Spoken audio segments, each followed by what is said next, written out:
Where do I get all of my copper from, you might ask? That's a great question. I would like to show you the various sources from which I get all of my copper. Some of them you might have seen in other YouTube videos, but there are some you probably haven't thought of.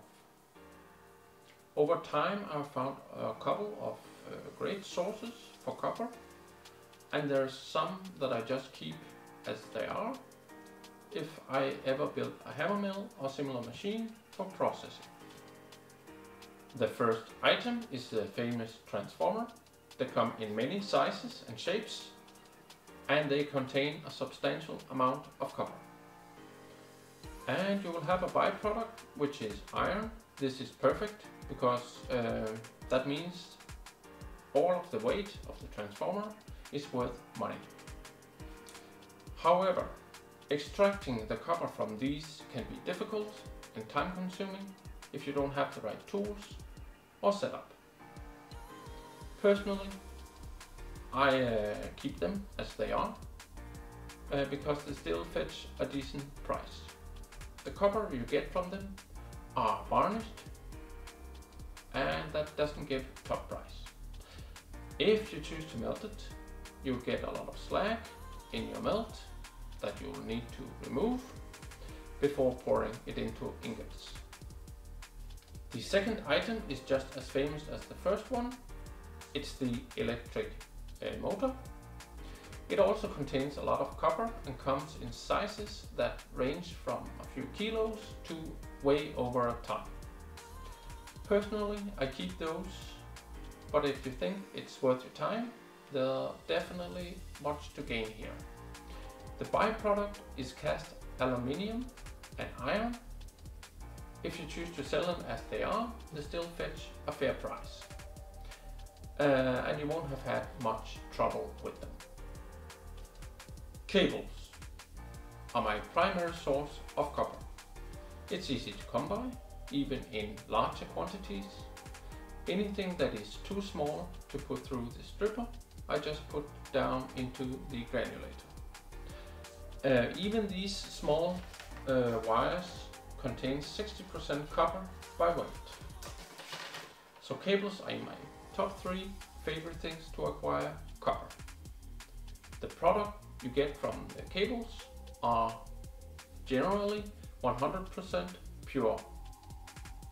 Now there is some sources that I found that are excellent for copper extraction, but they are a little bit niche as they can be a bit challenging for some people to obtain. Circuit breakers. Circuit breakers are a fantastic source of copper. They come in many sizes and weighs like 1 kilo to 10 kilo. They can be a bit tricky to disassemble, but it's definitely worth doing if you have a large model. Sometimes you may even find other materials like stainless steel and silver. Some of them have silver contacts on the contacts surfaces, as silver is excellent at not welding when the circuit breaker is shut off under load.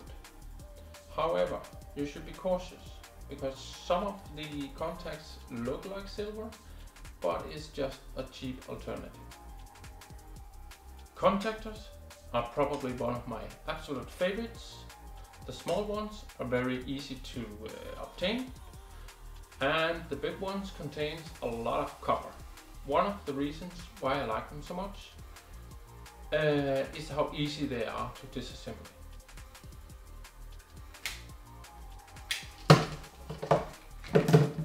There we go. Even the larger models comes apart very easily. The small ones contains approximately 50 grams of copper in each coil and a bit on the top, which can be a bit tricky to disassembly, but I keep those to put in a future hammer mill. This may not sound like much, but it can quickly add up when you have a large pile of them. Now, let's move on to the big models. And here it gets very interesting. while in the small ones you can get like 50 grams in each coil. In the big ones you will find 1.4 kilograms in one coil. And just to compare it, this is one coil like this, and this is one coil from the small ones. And if this is 1.4 kilograms, then there is like 600 grams in the upper part of the big ones, and they are actually easy to dismantle, not like the small ones. So that's maybe 2 kilograms for one big contactor, and it will take you about 10 minutes to get the copper out. That's it for today. I hope you found some inspiration in what to look for in your quest for copper and other treasures. Until we meet again, goodbye. I just wanna have fun, turn around now, turn around now. I just wanna have fun, turn around now.